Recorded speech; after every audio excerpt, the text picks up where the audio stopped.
మేధావులకు, తెలంగాణ బుద్ధిజీవులకు, తెలంగాణ ప్రగతిని కోరుకునేటటువంటి ప్రతి ఒక్కరికి, తెలంగాణలో ఉన్నటువంటి ప్రభావశీల వర్గాలందరికీ హృదయపూర్వకంగా చేతులెత్తి నమస్కారం తెలియజేస్తా ఉన్నాను.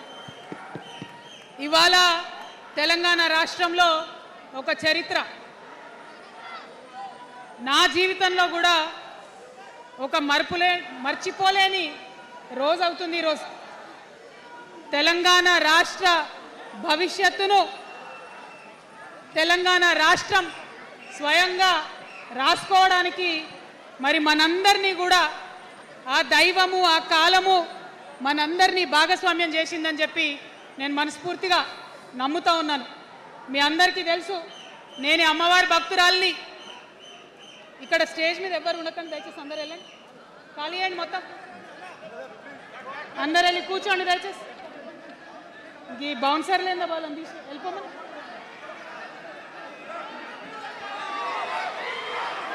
జై తెలంగాణ.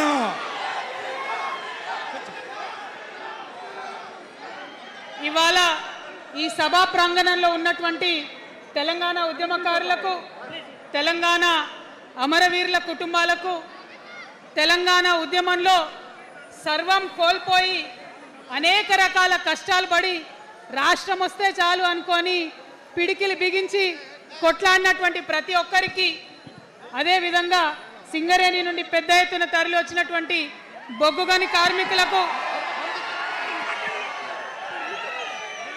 నాకు సింగరేణి చాలా ఇష్టం, కానీ మీకంటే మా ఆడబిడ్డలంటే నాకు ఇంకా ఇష్టం. ఈ సభలో ఉన్నటువంటి మా ఆడబిడ్డలకు ప్రత్యేకంగా నమస్కారం తెలియజేస్తున్నా. అదేవిధంగా అనేక మంది మా జెన్జీ వారియర్స్ వచ్చిండ్రు, మా యూత్ వచ్చిండ్రు, అందరికీ కూడా పేరు పేరున నమస్కారం.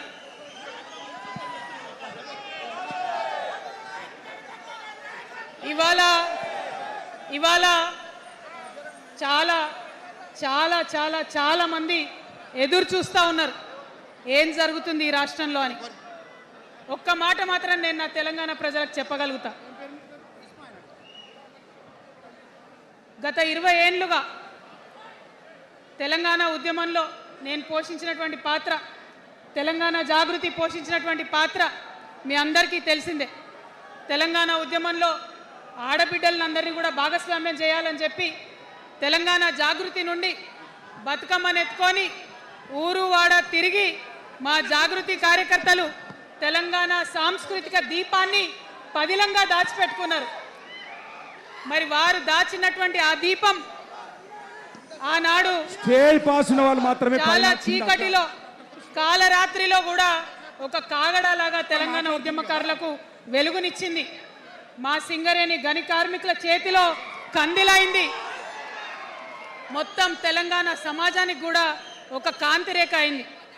అప్పటి వరకు చాలా మంది మాట్లాడేది, మా స్టూడెంట్స్ అయినా అందరూ కూడా మాట్లాడేది, ఈ ఆంధ్రోళ్ళతోని పంచాయతీ అవుతుందక్క, ఏం చెప్పాలి, మా గురించి ఎట్లా చెప్పుకోవాలి, మన సంస్కృతి గురించి ఎట్లా చెప్పుకోవాలని మాట్లాడినప్పుడు బతుకమ్మ వచ్చిన తర్వాత బలం వచ్చింది.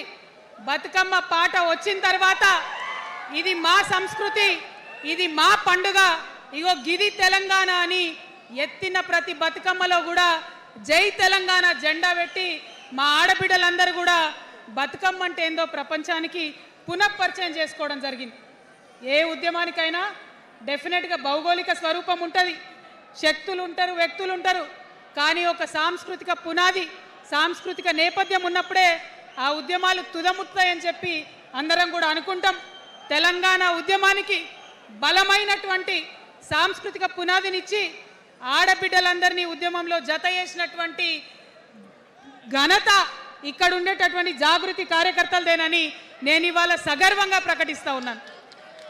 మరి ఇవాళ మిమ్మల్ని నేను కోరేది ఒకటే, కష్టపడ్డాం, తెలంగాణ తెచ్చుకున్నాం, కానీ మనం కలలు కన్న తెలంగాణ వచ్చి 12 ఏళ్ళైనా ఇంకా కూడా మనకు రాలేదు. ఏమేం కలలతో తెలంగాణ తెచ్చుకున్నామో ఆ కలలన్నీ ఇంకా నిజం కాలేదు. మరి తెలంగాణ ఉద్యమ రథం ఆనాటి ఉద్యమ రథసారథి కేసీఆర్ గారి నేపథ్యంలో తెలంగాణ ఉద్యమ రథం ఎక్కడో దారి తప్పింది. తెలంగాణ ప్రజల ఆర్తిని అది అర్థం చేసుకోలేకపోయింది. డెఫినెట్గా సామాజిక తెలంగాణ రథచక్రం అనేది విరిగి ముక్కలైపోయింది. ఒక కొత్త రాష్ట్రం వచ్చిన తర్వాత ఏ తరహా అయితే పని జరగాలో, ఏ తరహా అయితే పనులు ప్రారంభించుకోవాలో అవి జరగలేదని చెప్పడానికి ఒక ఇంత బాధపడతా ఉన్నాను.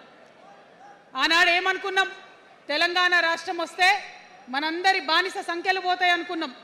కానీ రైతులకు బేడీలు పడ్డాయి, ఇసుక దందా మీద ప్రేమతోని నేరెళ్ళ దళితులకు దెబ్బలు పడ్డాయి, చావులైనాయి. ఒకరిద్దరు కలిసి మాట్లాడుకోవాలంటే ఎవరు ఫోన్ ఎక్కడ మానిటర్ చేస్తుండ్రో అని భయం, వ్యక్తిగత స్వేచ్ఛ లేదు. దారుణమైనటువంటి నిఘా నీడలో తెలంగాణ అంతా కూడా బతికింది. ఇది వాస్తవం. మనం అనుకున్న కలల తెలంగాణ రాలేదన్నది ముమ్మాటికి వాస్తవం. మరి అటువంటి సందర్భంలో నేను ఇవాళ మీ అందరికి ఒక మాట చెప్పాలి.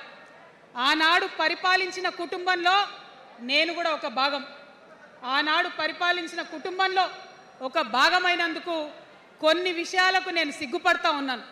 తెలంగాణ ప్రజల్ని క్షమించమని కూడా కోరుతా ఉన్నాను. కానీ తెలంగాణ సాధించినందుకు మాత్రం చాలా గర్వపడుతున్నాను. నా జన్మ ధన్యమైందని చెప్పి భావిస్తూ ఉన్నాను. మరి అనేకమైనటువంటి తప్పులు జరిగినాయి, అనేకమైనటువంటి నేరాలు జరిగినాయి. అనుకున్నటువంటి తెలంగాణ సాధించుకోలేదు.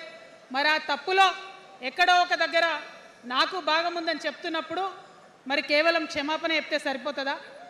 ఏ తెలంగాణ అయితే కావాలనుకున్నామో, ఏ సామాజిక న్యాయ తెలంగాణ అయితే రావాలని అనుకుంటున్నామో దానికోసం నడుం బిగించి కష్టపడి పని చేయాల్సిన అవసరం కూడా ఉంది. మరి ఇవాళ పని చేయడం కోసమే తెలంగాణ రాష్ట్ర సేన ఇవాళ తెలంగాణ ప్రజల ముందుకు వచ్చింది. రేపటి నుంచి మీరు చూస్తారు మా పని ఎట్లుంటుందో, మా పనితీరు ఎట్లుంటుందో. ఎందుకంటే ఏ పోరాటం చేయాలన్నా, ఏ ప్రజలకు మంచి చేయాలన్నా కేవలం కొట్లాడితే సరిపోదు. దానికి రాజకీయ అధికారం కూడా ఉండాలి. రాజకీయ అధికారం తోడైనప్పుడే ప్రజలకు చేయాలనుకున్న మంచి చేయగలుగుతాం. అందుకే ఇవాళ పార్టీ పెట్టేది. అదర్వైజ్ గత 11 నెలల నుంచి తెలంగాణ జాగృతి చేస్తున్న పోరాటాలు మీరు చూస్తున్నారు. ఎన్ని పోరాటాలు తీసుకున్నాం, ఎన్ని రకాలుగా సక్సెస్ సాధించడం మీరు చూసిండ్రు. కానీ ఉట్టి పోరాటాలు సరిపోవు, ఖచ్చితంగా రాజకీయ అధికారం ఉండాలి. దానికోసమే ఇవాళ తెలంగాణ రాష్ట్ర సేన మీ ముందుకు వచ్చిందని చెప్పి నేను సగర్వంగా ప్రకటిస్తూ ఉన్నాను. మరి ఈ పొలిటికల్ పార్టీ ఏదైతే తెలంగాణ ప్రజల కోసం వచ్చిందో అది టెక్నికల్గా అధికారం తెచ్చుకోవడానికి, ఎన్నికల్లో పాల్గొనడానికి డెఫినెట్గా బాగుంటుంది. కానీ దానికి ఒక ఆత్మ ఉండాలి, దానికి ఒక నేపథ్యం ఉండాలి. ఇవాళ బీఆర్ఎస్తో అదే కదా ప్రాబ్లం. టెక్నికల్గా బాగున్నారు, ఎలక్షన్ పోతున్నారు, సీట్లు గెలుస్తున్నారు, కానీ తెలంగాణ ఆత్మను కోల్పోయింది. కాబట్టే ఇవాళ తెలంగాణ రాష్ట్ర సేన వచ్చింది. నేను తెలంగాణ ప్రజలందరికీ చేతులు జోడించి నమస్కరించి ఒక మాట చెప్తున్నా, హార్ట్ఫుల్గా చెప్తున్నా, నా హృదయాంతరాల నుంచి ఒక మాట చెప్తా ఉన్నా. నేను తెలంగాణలో ఉన్న 3.5 కోట్ల మంది తెలంగాణ బిడ్డలందరికీ ఒక అమ్మగా పరిణితి చెందాలనుకుంటున్నా.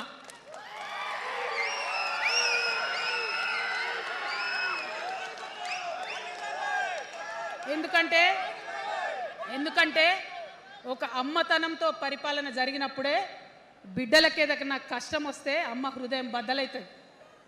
అటువంటి దుఃఖంతో పరిపాలన జరిగినప్పుడే, అటువంటి సంవేదనతో పరిపాలన జరిగినప్పుడే, అటువంటి ఆర్తితో పరిపాలన జరిగినప్పుడే రాష్ట్రం ముందుకు పోతుంది, రాష్ట్రంలో ఉన్న ప్రజల కష్టాలు తీరుతాయి. ఇవాళ ఎన్నిసార్లు ఎన్ని రకాలుగా ఆలోచన చేసినా మన తెలంగాణ రాష్ట్రంలో అనేక రోజుల నుంచి, అనేక సంవత్సరాల నుంచి ఒక భూస్వామ్య వ్యవస్థ నడిచింది. మనకు తెలుసు, అనేక రకాల పోరాటాలు వచ్చినాయి. సమానత్వం కోసం ప్రయత్నం చేసినాం, పోరాడుతూనే ఉన్నాం. అది రైతాంగ సాయుధ పోరాటం కావచ్చు, ముల్కీ ఉద్యమం 1952 కావచ్చు, 1969లో తెలంగాణ ఉద్యమం కావచ్చు, తర్వాత వచ్చినటువంటి నక్సలైట్ ఉద్యమం కావచ్చు, అనేక సామాజిక ఉద్యమాలు, ఎందరో మంది మహానుభావులు, ప్రొఫెసర్ జయశంకర్ గారి దగ్గర నుంచి మొదలు పెడితే చాక లైలమ్మ గారు, దొడ్డి కొమరయ్య గారు, ఆరుట్ల కమలాదేవి గారు, రావి నారాయణ రెడ్డి గారు, సురవరం ప్రతాప్ రెడ్డి గారు, దాశరథి గారు, కాళోజీ గారు, నక్సలైట్ ఉద్యమంలో గద్దరన్న గారు, గణపతి గారు, మారోజు వీరన్న గారు, సాంబశివుడు గారు, ఇట్లా అనేక మంది పోరాటం చేస్తే అంతో ఇంతో సమానత్వం ఇప్పుడు వచ్చింది. మలిదశ తెలంగాణ ఉద్యమంలో కేసీఆర్ గారు, అట్లానే ప్రాణాలు ఇచ్చినటువంటి ఇషాన్ రెడ్డి గారు, యాదయ్య కావచ్చు, సువర్ణ కావచ్చు, అనేక మంది కొట్లాడితేనే ఇవాళ తెలంగాణ రాష్ట్రం వచ్చింది. వీరికన్నా ముందు మరి మీ అందరికీ తెలుసు, సమ్మక్క సారలమ్మ దగ్గర నుంచి మన దగ్గర సామాజిక ఉద్యమాలు నడిచినాయి. కొమరం భీమ్ కావచ్చు, సమ్మక్క సారయ్య కావచ్చు, సారలమ్మ కావచ్చు, షోయబుల్లా ఖాన్ కావచ్చు, మగ్దూ మొయ్యుద్దీన్ కావచ్చు, ఇట్లా అనేక మంది కొట్లాడితే కొంచెం సమానత్వం వచ్చింది. కొండా లక్ష్మణ్ బాపూజీ గారిని తెలుసుకోవాలి, పండుగ సాయనని తెలుసుకోవాలి, సర్వాయి సర్దార్ పాపన్న గౌడ్ని తెలుసుకోవాలి. ఇట్లా అనేక మంది కొట్లాడింది. పంతు నాయక్ గారు ఉన్నారు, మరి ఇట్లా ఆదివాసీ వీరులు అనేక మంది ఉన్నారు. బియ్యాల జనార్దన్ రావు ఉన్నారు, ఆదివాసీల కోసం కొట్లాడినటువంటి బిడ్డ. వీరందరినీ కూడా వారి స్ఫూర్తిని తీసుకుంటాం. రాజ్యాంగబద్ధంగా రాజకీయ శక్తితోని పోరాటాలు మిళితం చేసి, ప్రజా పోరాటాలు మిళితం చేసి మనం కలలుగానేటటువంటి సామాజిక న్యాయ తెలంగాణను సాధిస్తామని మళ్ళొకసారి సగర్వంగా ప్రకటన చేస్తూ ఉన్నాం. మరి వాళ్ళ తెలంగాణ రాష్ట్ర సేన మీ ముందుకొచ్చిందంటే ఉట్టిగానే రాలే.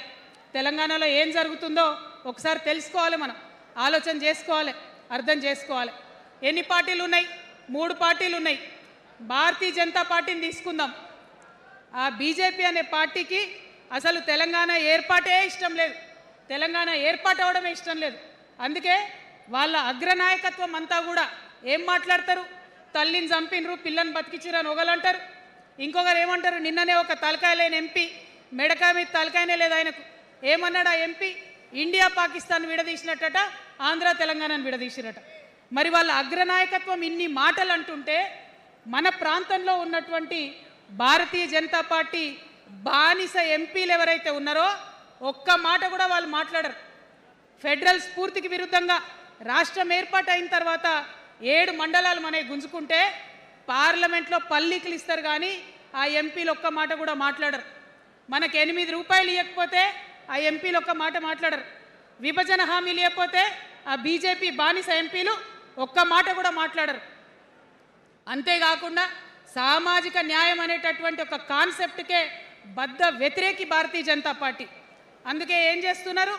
మహిళా బిల్ అయితే మోసం, 2 సార్లు పాస్ చేసిర్రు, దాన్ని మొత్తానికే పక్కన పెట్టేసిండ్రు. బీసీ బిల్లు ఇక్కడికి వెళ్ళి పంపిస్తే దాన్ని తొక్కిపెట్టిండ్రు. కులగణన వేస్తామన్నారు, దాన్ని తొక్కిపెట్టిండ్రు.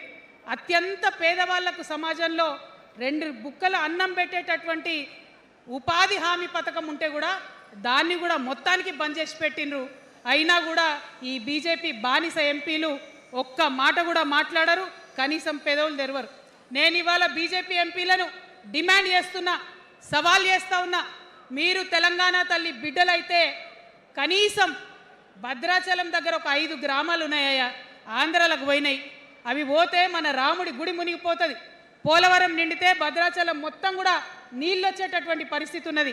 మీకేమన్నా సిగ్గు ఎగ్గు ఉంటే తెలంగాణ తల్లి బిడ్డలైతే 8 మంది బీజేపీ తెలంగాణ ఎంపీలను ఛాలెంజ్ చేసి అడుగుతా ఉన్నా, ఆ 5 గ్రామాలను మీరు వాపస్ తెలంగాణకు పట్టుకరండి.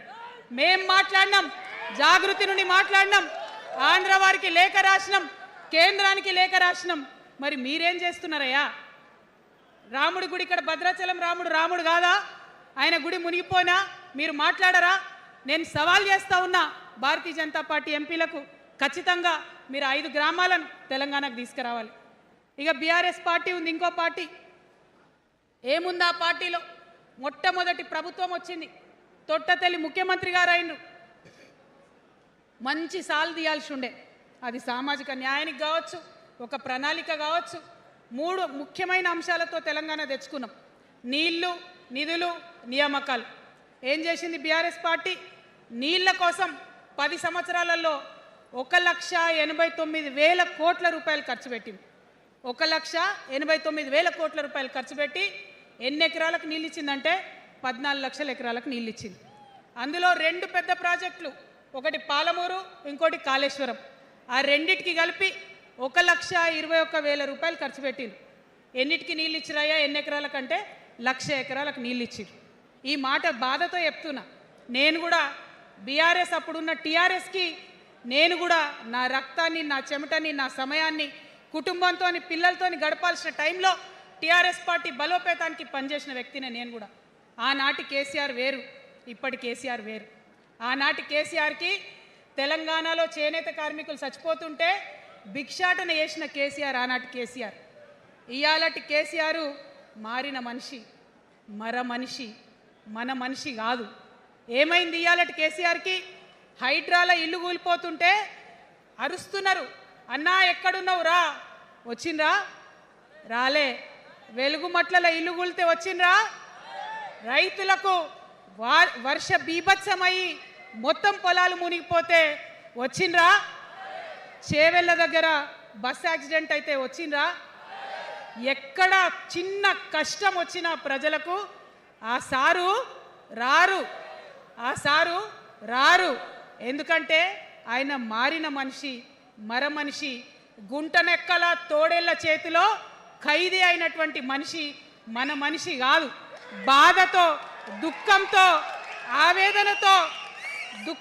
ఆవేదనతో చెప్తున్న మాట, సంతోషంతో చెప్తలేని ఈ మాట నేను. అట్లాంటి కేసీఆర్ ఎట్లా ఉండే ఒకప్పుడు? అదే ఆర్డీఎస్ అంతా పాదయాత్ర చేసి నా తెలంగాణకు నీళ్లు కావాలని అడిగినారు.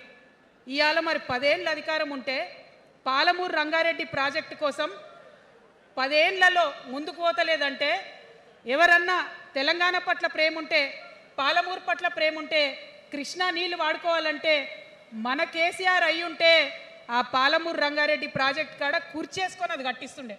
ఏం చేసినారు మారిన కేసీఆర్ గారు? పంజాబ్కి పోయినరు, గుజరాత్కి పోయినరు, బీహార్కి పోయినరు. మేము మొత్తం రాష్ట్రంలో పీక్ కట్టలు కట్టం, నేషనల్ పార్టీ పెడతామని పోయినరు తప్పితే తెలంగాణ ప్రజలను పట్టించుకోలేదు. పట్టించుకుని ఉంటే, కేంద్రంతో గొడవ పెట్టుకోకుండా ఉంటే ఇవాళ పాలమూరు రంగారెడ్డి పారకపోతుండేనా? నేను అడుగుతా ఉన్నా స్ట్రేట్గా. ఇన్ని రోజులు నేను ఎన్ని మాటలు మాట్లాడినా బీఆర్ఎస్ పార్టీ నాయకులు ఒక్కరు కూడా బయటకు వస్తలేరు, సమాధానం చెప్తలేరు. దీనికి మీరు సమాధానం చెప్పకపోతే ప్రజలే మిమ్మల్ని బయటకు లాగి సమాధానం చెప్పేటట్టు చేస్తారని కూడా ఈ సందర్భంగా నేను తెలియజేస్తా ఉన్నా. ఒకటే మాట అడుగుతున్నా, మన కేసీఆర్ అయి ఉంటే ఆనాడు తెలంగాణ బిడ్డలు కష్టపడితే బయటకు వచ్చి నా బిడ్డలకు ఇబ్బంది అవుతుందని కొట్లాడిన వ్యక్తి, సింగరేణి గనిలో ఒక కార్మికుడు చనిపోతే అక్కడి దాకా పోయి చూసి వచ్చినటువంటి వ్యక్తి, మరి తెలంగాణ వచ్చినాక ఏమైందా ప్రేమ? అధికారం ముందు మమకారం తగ్గిపోయిందా? ఏం జరిగిందని నేను అడుగుతా ఉన్నా. ఎందుకు ఈ మాట చెప్తా ఉన్నా అంటే, ప్రేమ నాకు కూడా ఉంది. నాకు తండ్రి కావచ్చు, అది వేరే విషయం. కానీ ఒక రాజకీయ నాయకుడిగా వారు ఈ మధ్య రాజకీయ పరిణితి కోల్పోయి మాట్లాడుతూ ఉన్నారు. కేటీఆర్ గారు మాట్లాడిందంటే ఓకే అనుకోవచ్చు, ఆయనకు పెద్దగా తెలియదు పాపం. కానీ కేసీఆర్ గారు అనే మాట ఏంటంటే, ప్రజలు తప్పు చేసిండ్రు. ఓకే, ఒక సెకండ్ నేను ఒప్పుకొని దాన్ని, ఒక సెకండ్ అనుకుందాం. ప్రజలు తప్పు చేస్తే నేను ఒక తల్లిగా అడుగుతున్నా, నేను నా కొడుకో మాట చెప్తా, వాడు వినలేదనుకో, కింద పడ్డాడు అనుకో, ఇడిచిపెడతానా? దగ్గర తీసుకొని మంది అనా? ఓకే, ప్రజలు తప్పు చేసిర్రు అనుకోండి, మీకు అధికారం ఇవ్వలేదు అనుకోండి, ఒక కర్కోటకుడి పాలన నడుస్తుంది అలా తెలంగాణలో. ఇబ్బంది పడుతున్నారు ప్రజలు, గోసపడుతున్నారు, ఏడుస్తున్నారు. ఇండ్లు అన్నీ ఉండి ఇండ్లు గూలగొడుతుంటే, అర్ధరాత్రి ఇంటి మీదకి వచ్చి ఇండ్లు గూలగొడుతుంటే ఆదుకోవాల్సిన అమ్మలాంటి మన పాత కేసీఆర్ ఏడి? ఎక్కడున్నాడు? ఇది మనం అడగాల్సింది. అందుకోసమే నేను ఈ నిర్ణయం తీసుకున్నది. నన్ను పార్టీలోంచి బయటకేస్తే నేను వెంటనే పార్టీ పెట్టలే. ఆనాడు కూడా చెప్పిన, నేను ఆలోచన చేస్తున్నా, మారతారేమో అని చూసిన, పదే వేచి చూసిన. ఇవాళ నన్ను పార్టీలోకి వెళ్ళి సస్పెండ్ చేసి 10 నెలలైంది. నాకు నిజంగా మంచిగానే అయింది. ఎందుకు తెలుసా?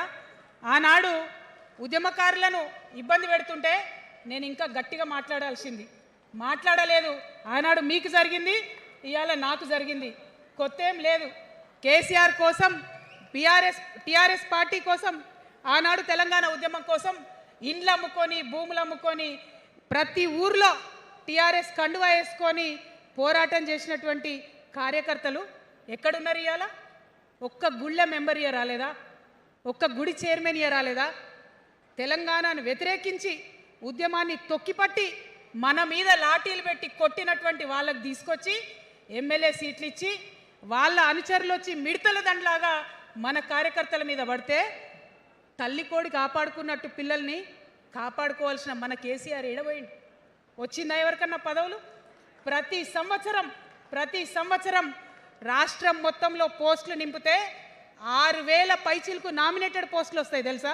అంటే 10 ఏళ్ళ 2 ఏళ్ళకోసారి నామినేటెడ్ పోస్టులు వేసినా ఒక 30,000 మందికి దాదాపుగా ఏదో ఒక గౌరవం. ఏం కావాలి మనకు ఉద్యమకారులకు చెప్పండి? ఏం కావాలి? కండువా వేసుకొని పిచ్చోళ్ళ లెక్క తిరిగినందుకు, మన ఇంటోళ్ళని ఇడిచిపెట్టి తిరిగినందుకు ఇంత మర్యాద కావాలి. మా సార్ నన్ను గుర్తుపట్టిండా, మా పార్టీ నన్ను గుర్తుపట్టింది, నాకేదో చిన్న పదవి ఇచ్చిరని చెప్పుకుంటే ఒక మర్యాద ఉంటుంది. వచ్చిందా మనకు ఆ మర్యాద? ఎక్కడన్నా వచ్చిందా? ఆనాడు అవహేళన చేసిర్రు, పార్టీలకు వచ్చి మళ్ళీ అవహేళన చేసిండ్రు. అంటే ఎప్పుడైతే అధికారం వచ్చిందో అప్పుడు అమ్మతనం పోయింది, ఎప్పుడైతే అధికారం వచ్చిందో అప్పుడు మమకారం పోయింది. అందుకే అంటున్నా, ఆయన మన కేసీఆర్ కాదు, మారిన కేసీఆర్, మరబొమ్మ లాంటి కేసీఆర్. కాబట్టే ఇవాళ నేను నిలబడి యుద్ధం చేస్తా ఉన్నా. ఈ గడ్డకు ఈ తెలంగాణ రాష్ట్రానికి ప్రాణాలు అడ్డం పెట్టుకొని మన ప్రజలను కాపాడాల్సినటువంటి వ్యక్తులు కావాలి, అటువంటి సైన్యం కావాలి. సైన్యం అయిదామా? సిద్ధంగా ఉన్నారా? ఎట్లయితే ఉద్యమం అప్పుడు కడుపు కట్టుకొని కాలు కట్టుకొని పనిచేసినామో ఇప్పుడు అట్లా పనిచేయాల్సినటువంటి అవసరం ఉన్నది. ఇవాళ ఒక్క పాలమూరు రంగారెడ్డి కాదు, కాళేశ్వరంలో జరిగినటువంటి అవినీతి. ఒక మాట ఆలోచించాలి. మన కేసీఆర్ అయితే ఏమన్నాడు అప్పుడు ఉద్యమంలో? నా బిడ్డ కానీ నా కొడుకు కానీ తప్పు చేస్తే తీసి పారేస్తా పార్టీలకు వెళ్ళన్నారు. ఇవాళ నేనేం చేసిందే మీకు తెలియదా? నేనేం చేసినా కాళేశ్వరంలో అవినీతి జరిగిందన్నమాట చెప్పిన. అంటే అవినీతి జరిగిందని చెప్పిన నన్ను బయటేసి అవినీతి చేసిన పందికొక్కుల్ని పక్కన కూర్చోబెట్టుకున్నారు చూడు. అది మన కేసీఆర్ కాదు. ఆత్మలేని మరబొమ్మ ఇప్పుడున్న కేసీఆర్. మన కేసీఆర్ కాదు. మన కేసీఆర్ అయితే కళ్ళెత్తి చూసే ధైర్యం ఉండకుంటుండే, కాళ్ళు మొక్కేటటువంటి తత్వం ఉంటుండే. ఇవాళ అది మన కేసీఆర్ కాదు. కాబట్టే ఎదురుగా నిలబడి కొట్లాడుతా. నాతో కలిసి వస్తారా? సిద్ధమేనా? ఇవాళ బీఆర్ఎస్ పార్టీ చేస్తున్నటువంటి అనేక తప్పులు, అనేక అంశాలు ఉన్నాయి. ఒకటి కాదు, రెండు కాదు. ఇది ప్రారంభం మాత్రమే. మొదలు పెట్టినాం, జస్ట్ ఇల్లలికినాం. In front there is crocodiles festival. తర్వాత చాలా చెప్పేది ఉంది, అప్పుడు చెప్దాం. ఇప్పుడు ఏం జరుగుతుంది ఈ రాష్ట్రంలో? ఒక కర్కోటకుడు ఆయన పరిపాలన జరుగుతుంది. బాధ అనిపిస్తుంది ఒక పొలిటికల్ లీడర్ని కర్కోటకుడు అనాలంటే. కానీ అనక తప్పని పరిస్థితి. ఎందుకంటే మొన్న ఖమ్మంలో వెలుగుమట్లలో అన్ని పర్మిషన్స్ ఉన్నాయి, అన్ని కాయిదాలు ఉన్నాయి. అర్ధరాత్రి పోయి ఇల్లు కూలగొడితే ఒక నిండు గర్భిణి టెన్షన్తోని అబార్షన్ అయిపోతే ఆ తండ్రి ఏడ్చిన ఏడ్పులు, ఆ తండ్రి రోదన ఇంకా కూడా ఈ చెవులకు వినబడుతుంది. కాబట్టి ఇప్పుడున్న సీఎంని కర్కోటకుడనే అంట, హిట్లర్ అనే అంట. 2 నెలల చిన్న పాప పసికందు కుమ్మెర గ్రామంలో చచ్చిపోతే ఇప్పటి వరకు కూడా కేసు పెడతలేరు. హోంమంత్రి కూడా ముఖ్యమంత్రే, ఆయనకు తీరిక లేదు పాపం. చిన్న పసికందు చచ్చిపోతే ఇప్పటి వరకు కేసు పెడతలేరు. అందుకే అంటున్నా, కర్కోటకుడైనటువంటి సీఎం పరిపాలనలో ఉన్నాం. ఖచ్చితంగా కొట్లాడాల్సిందే. మనం ఏదైతే గురుకులాలు ఉన్నాయో వాటిలో విషం పెట్టి పిల్లల్ని చంపుతా ఉన్నారు. అయినా సరే విద్యాశాఖ మంత్రిగా ఉన్న సీఎం మాట్లాడతలేడు. అందుకే కర్కోటకుడు అంటా ఉన్నాం, అందుకే హిట్లర్ అంటా ఉన్నాం. కర్ల రాజేష్ అనేటటువంటి దళిత యువకుడు కస్టడీలో చచ్చిపోతే ఇప్పటి వరకు కూడా దానికి బాధ్యులైన పోలీసులను ఏం చర్యలు తీసుకోలేదు వాళ్ళ మీద. అందుకే కర్కోటకుడు అంటా ఉన్నాం, అందుకే హిట్లర్ అంటా ఉన్నాం. పిడికిలి బిగించి ఇప్పుడున్నటువంటి రాక్షస కాంగ్రెస్ పైన ఖచ్చితంగా కొట్లాడతాం, అందరికన్నా ఎక్కువ కొట్లాడతాం. ఇప్పుడు మనమే ప్రధాన ప్రతిపక్షం అవుతాం. 2 ఏళ్ల తర్వాత మనమే అధికార పక్షం అవుతాం. ఖచ్చితంగా అధికారంలోకి వస్తాం. ఎందుకోసం వస్తాం అంటే నేను ఒక మాట చెప్పాలి మీకు, నేను ఒక మాట చెప్పాలి. అందరినీ మనం మాటలు అంటున్నాం కదా, we're opposing everybody, we're criticizing everybody, but what is the solution? Don't oppose without propose అని కాన్షీరామ్ గారు చెప్పారు, నేను చెప్పలే. డోంట్ అపోజ్ వితౌట్ ప్రపోజ్ అని. సో నేను కొన్ని ప్రపోజల్స్ తెలంగాణ ప్రజల ముందు పెట్టాలనుకుంటున్నా. నేను ఈ 3 పార్టీలు అధర్మంతో నిండిపోయినాయి, అవినీతితో నిండిపోయినాయి, బంధుప్రీతితో నిండిపోయినాయి, కుటుంబ అవినీతి పరిపాలనతో నిండిపోయినాయి. కాబట్టి నేను ఒక ప్రపోజల్ చెప్తున్నా. ఈ 3 పార్టీల మీద ఆనాడు భగవంతుడు శ్రీకృష్ణుడు చెప్పినట్టు పాంచజన్యం, ఆయన శంఖం పేరు, యుద్ధంకి ముందు పాంచజన్యం ఎట్లయితే పూరిస్తారో మనం కూడా పాంచజన్యం పూరిద్దాం. ఒక 5 అంశాలను ప్రధానంగా తీసుకుందాం. ఆ 5 అంశాల కోసం ఇప్పుడు కొట్లాడదాం, రేపు ప్రభుత్వంలోకి వచ్చిన తర్వాత మన ప్రజలకు ఇద్దాం. ఏం అంశాలు అవి? మొట్టమొదటిది విద్య. ఇవాళ గవర్నమెంట్ స్కూల్స్ అంటే ఆనాడు కేసీఆర్ గారు స్కూల్ బంద్ చేసుకుంటూ వచ్చారు, అదే రేవంత్ రెడ్డి గారు కొనసాగిస్తున్నారు. ఎక్కడా కూడా ప్రభుత్వ పాఠశాలలలో వసతులు లేవు. వాష్రూమ్ ఉండదు, వాచ్మెన్ ఉండడు, అటెండర్ ఉండడు, పిల్లలే పోయి బెల్లు కొట్టుకోవాలి, పిల్లలే పోయి బాత్రూమ్లు కడుక్కోవాలి, మంచినీళ్ళు ఉండవు, భయంకరమైన పరిస్థితి ఉంది. నేనేమంటా అంటే గుడిని ఎంత పవిత్రంగా చూస్తామో బడిని కూడా అంతే పవిత్రంగా చూడాలి. గుడిని ఎంత పవిత్రంగా చూస్తామో బడిని అంత పవిత్రంగా చూడాలి. కాబట్టి నేను ఒక మాట అంటున్నా, ప్రతి ఊర్లో ఒక బడి ఉండాలి, ప్రతి తరగతికి ఒక టీచర్ ఉండాలి. ప్రతి ఊర్లో ఒక బడి ఉండాలి, ప్రతి తరగతిలో ఒక టీచర్ ఉండాలి. ఖచ్చితంగా అట్లా జరిగినట్టయితే ప్రభుత్వ పాఠశాలలు మంచిగా అవుతాయి. మరి నా పేద మధ్యతరగతి ఆడబిడ్డలు, మా అక్కలు అమ్మలు అనుకుంటున్నారు, అక్క మరి ఆల్రెడీ మా పిల్లలు ప్రైవేట్ స్కూళ్ళలో చదువుతున్నారు, వాళ్ళ సంగతి ఏందని. నేను మాట ఇస్తా ఉన్నా, ఇవాళ మన ప్రభుత్వం వస్తుంది, ఖచ్చితంగా వస్తుంది. ఎందుకంటే ప్రభుత్వంలో వచ్చేది మీ అమ్మ కాబట్టి, అమ్మ జేబు చూడదు, కడుపు చూస్తుంది. అమ్మ జేబు చూడదు, కడుపు చూస్తుంది. కాబట్టి మీ పిల్లలు ప్రైవేట్ పాఠశాలలో చదువుతున్నా, ఎంతవరకు చదువుకున్నా కంప్లీట్గా మీ మీద ఒక్క రూపాయి కూడా భారం పడకుండా చదివించే బాధ్యత మేము తీసుకుంటాం. అది ప్రైవేట్ పాఠశాలలు కానీ, డాక్టర్ కానీ, ఇంజనీర్ కానీ, రాకెట్ సైంటిస్ట్ కానీ మన తెలంగాణ బిడ్డలు చదువుకుంటే ఒక్క రూపాయి కూడా పేద మధ్యతరగతి వాళ్ళ మీద భారం పడకుండా ఉచిత విద్యను అందించే బాధ్యత నేను నా తెలంగాణ బిడ్డల కోసం తీసుకుంటా అని ఈ సందర్భంగా తెలియజేస్తున్నా. ఇవాళ పరిస్థితి ఏంటిది? యూనివర్సిటీలో ఉన్న పిల్లలు అంతకుముందు తెలంగాణ రాకముందు నేను చూసిన రక్తం అమ్ముకునేది డబ్బులు లేకపోతే. ఇవాళ ఏం చేస్తున్నారు? బావర్చి కాడ గిగ్ వర్కర్ లెక్క గోడ మీద కూర్చొని వెయిట్ చేస్తున్నారు. అవునా కాదా? ఎందుకంటే ఆ గిగ్ వర్కర్ చేస్తే అంతో ఇంత పైసలు వస్తాయి, పేరెంట్స్ మీద ఆధారపడకుండా ఉండొచ్చు అని. మరి యూనివర్సిటీలను పట్టించుకున్నామా? బీఆర్ఎస్లో ఉన్నప్పుడు 10 ఏళ్ళు ఒక్క రూపాయి కూడా ఇవ్వలేదు యూనివర్సిటీకి. ఆ యూనివర్సిటీ మిత్రులకు, పాఠశాలలో ఉన్నటువంటి వారందరికీ నేను ఒకటే ప్రపోజల్ చేస్తున్నా, మీరు ఎంత చదువుకుంటారో చదువుకోండి, ఒక్క రూపాయి కూడా మీ మీద భారం పడకుండా చదివించే బాధ్యత తెలంగాణ రాష్ట్ర సేన తీసుకుంటుంది. ప్రైవేట్ పాఠశాలలు కూడా బాగుంటాయి, ప్రభుత్వ పాఠశాలలు కూడా బాగుంటాయి, కానీ భారం తల్లిదండ్రుల మీద పడదు. అది మీ అమ్మ ప్రభుత్వంలో జరగబోతుందని, మీ తల్లి ప్రభుత్వంలో జరగబోతుందని మీకు మాటిస్తా ఉన్నా. సెకండ్, మనకేమవుతుంది? మన తెలంగాణలో పేద మధ్యతరగతి ప్రజలకు ఏమవుతుంది? ఎవరన్నా ఇంట్లో రోగం వస్తే, ఒక యాక్సిడెంట్ అయితే ఇల్లు గుల్లవుతుంది. అందుకే ఆలోచన చేసి వైద్యం గురించి ఒక నిర్ణయం తీసుకున్నా. మన రెండో అంశం పాంచజన్యంలో వైద్యం కోసం అనేక అగచాట్లు పడుతున్నారు, అనేక ఇబ్బందులు పడుతూ ఉన్నారు. నేను ఒకటే మాట ఇస్తా ఉన్నా, ఏ రోగమన్నా రాని, ఎంత పెద్ద హాస్పిటల్ అన్నా కానీ, మన తెలంగాణలో మన జబ్బు ఎక్కడ తగ్గుతుందో అక్కడ మీ జేబులకెళ్ళి ఒక్క రూపాయి ఖర్చు కాకుండా ఉచిత వైద్యం అందించే బాధ్యత మేము తీసుకుంటా ఉన్నాం. ఉచితంగా విద్య ఇచ్చి, ఉచితంగా వైద్యం ఇచ్చినాక నా తెలంగాణ బిడ్డల మీద నాకు నమ్మకం ఉంది. మనం కష్టపడే బిడ్డలం, మీరే పైసలు సంపాదించి ఇస్తారు, మీరే రాష్ట్రాన్ని ముందుకు తీసుకుపోతారు. అవునా కదా? ఉచిత విద్య, ఉచిత వైద్యం మన రెండు అంశాలు పాంచజన్యంలో. మూడవది వ్యవసాయం. మా రైతన్నలు ఉన్నారు, మా రైతన్నలు ఎంతో కష్టపడి మరి పంటలు పండించి చెమటలు కక్కి మనందరికి అన్నం పెడతారు. మీ అందరినీ నేను కోరేది ఒకటే, ఇవాళ అందరూ అర్రాస్ పాట పాడినట్టు నీకు ఎకరానికి ఇంత ఇస్తా అని చెప్పి మాట్లాడుతున్నారు తప్పితే మనకున్న కష్టం ఎవరైనా తీరుస్తున్నారా? ఏం కష్టం ఉంటుంది రైతుకి? భూమి కష్టం ఉంటుంది, చెప్పుకోవాలి. భూమి మీద దాని ఇబ్బంది ఉంది. ఎంఆర్ఓ ఆఫీస్కి పోతే మనని ఎవడన్నా రాణిస్తాడా? మాట్లాడతాడా?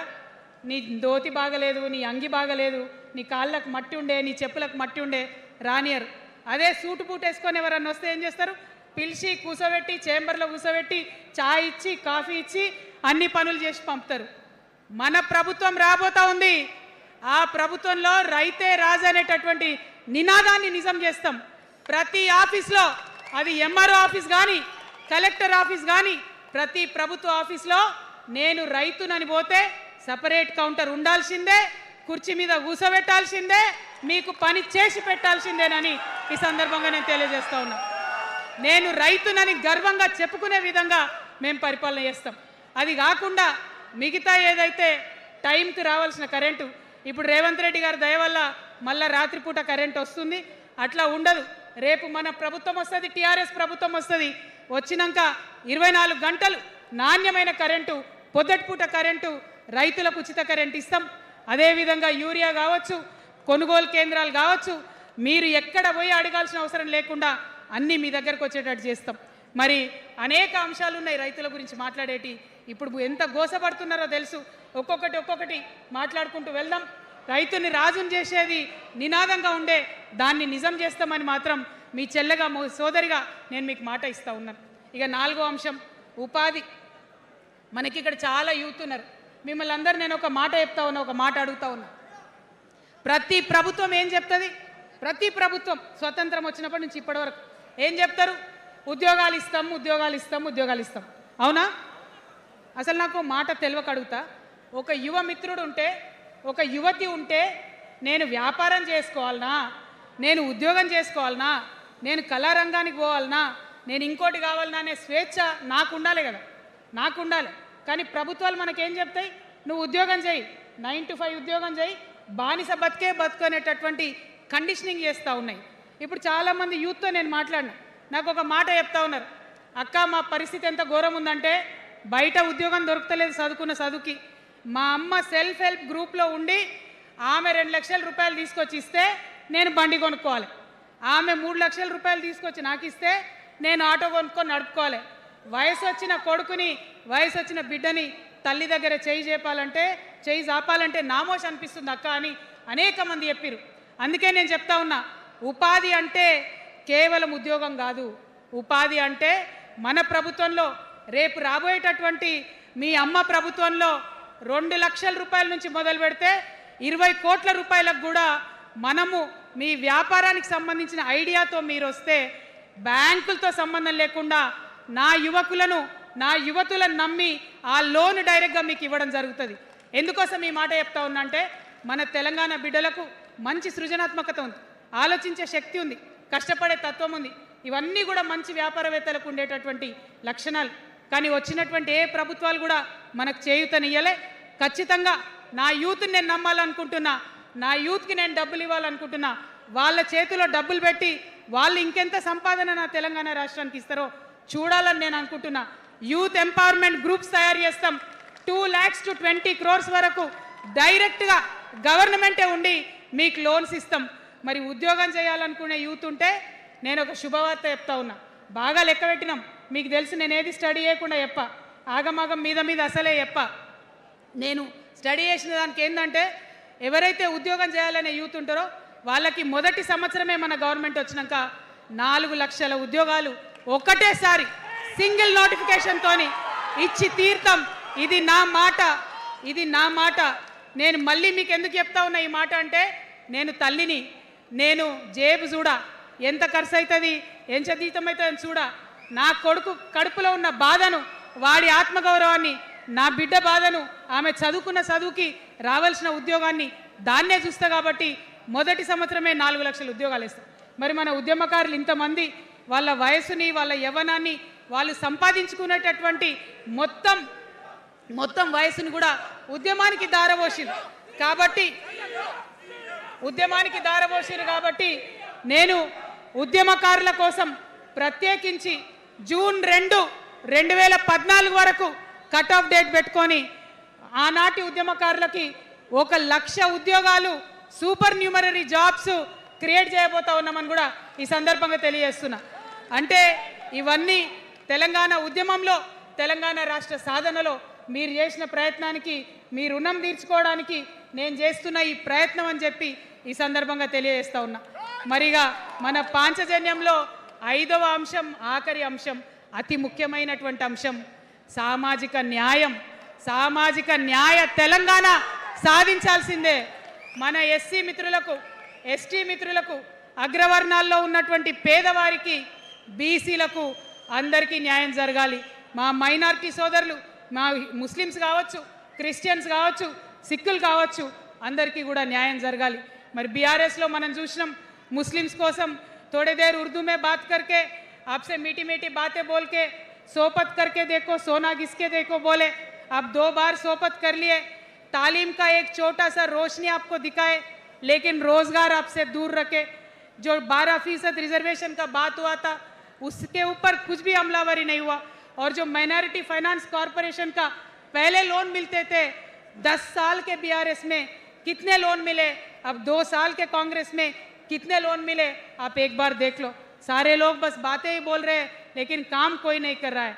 आपकी बेटी हूँ मैं, ये धरती का कर्ज उतारने के लिए नया पॉलिटिकल पार्टी आपके सामने लेके आई हूँ। आपसे मैं गुजारिश करती हूँ मेरे साथ चलिए, जो बदलाव आपके ज़िंदगी में आएगा ज़रूर आपको बदलाव दिखेगा, पहले जैसा नहीं होगा। बिल्कुल अलग सा एक स्ट्रैटेजी बना रहे हैं, अलग से आपके रेस्पेक्ट के लिए हमारी सोच है। हम मिलेंगे, बात करेंगे।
మరి అందరికన్నా ఎక్కువ మా ఆడబిడ్డలంటే నాకు ప్రాణం. మా ఆడబిడ్డల కోసం ప్రత్యేకంగా నేను ఒకటే మాట చెప్తున్నా, మనం ఎక్కడ ఉన్నా, ఏ వయసులో ఉన్నా మనకు భయం అవుతుంటుంది ఎక్కడికైనా పోవాలంటే. మన భద్రత మీద మనకు ఆలోచన ఉంటుంది. ఖచ్చితంగా రేపటి మన తెలంగాణలో మన ప్రధానమైన అంశంగా తీసుకుంటాం. అదేవిధంగా ఇప్పుడు చదువుకుంటున్నటువంటి ఆడపిల్లలు వారి ఉద్యోగాల మీద ప్రయారిటీగా తీసుకుంటాం, వారి వ్యాపారవేత్తలుగా తీర్చిదిద్దడానికి ఖచ్చితంగా ప్రయత్నం చేస్తాం. ఇప్పుడు సెల్ఫ్ హెల్ప్ గ్రూప్స్లో ఏదైతే వడ్డీ లేని రుణాలు ఇస్తున్నారో అట్లా కాకుండా ప్రాపర్గా గ్రాంట్స్ ఇచ్చేటట్టుగా ప్రయత్నం చేస్తాం. చిరు ఉద్యోగులు, కాంట్రాక్ట్ ఉద్యోగులు ఎవరైతే ఉన్నారో, ఎవరైతే విస్మరించబడ్డారో వారందరినీ కూడా కళ్ళలో పెట్టి కాపాడుకుంటాం. ఇవాళ ప్రారంభం మాత్రమే, అనేక అంశాలు చెప్పుకున్నాం, కానీ ఖచ్చితంగా పాంచజన్య శంఖం పూరిస్తాం.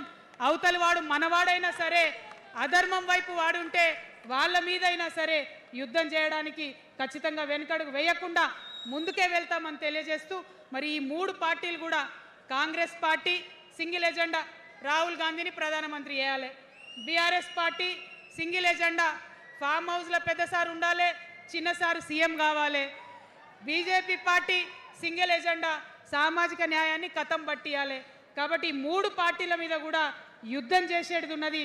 అలుపెరుగని పోరాటానికి సిద్ధం కావాలని చెప్పి మొత్తం మన జాగృతి సైనికులందరినీ కూడా నేను పిలుపునిస్తా ఉన్నాను.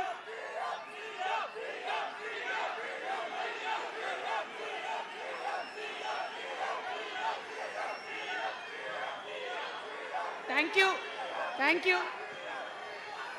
జై తెలంగాణ, జై తెలంగాణ.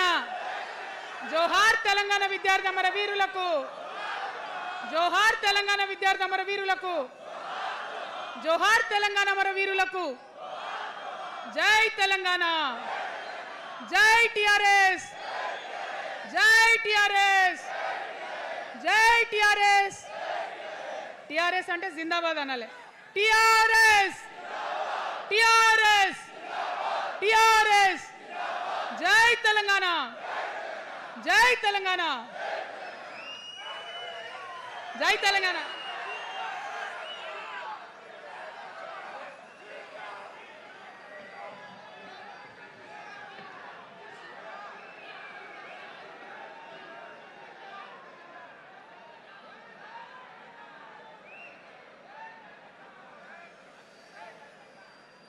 తెలంగాణ రాష్ట్రంలో కొత్త పొద్దు పొడిసే చూడు తగా పట్ట రాజ్యంలో పొద్దు పొడిసే తెలంగాణ రాష్ట్రంలో ఆత్మ గౌరవ పిడికిలి ఎత్తి దుక్కింది రణంలో పల్లకి మోసే బహుజనులంతా పాలన చేసే రోజుల కోసం అంత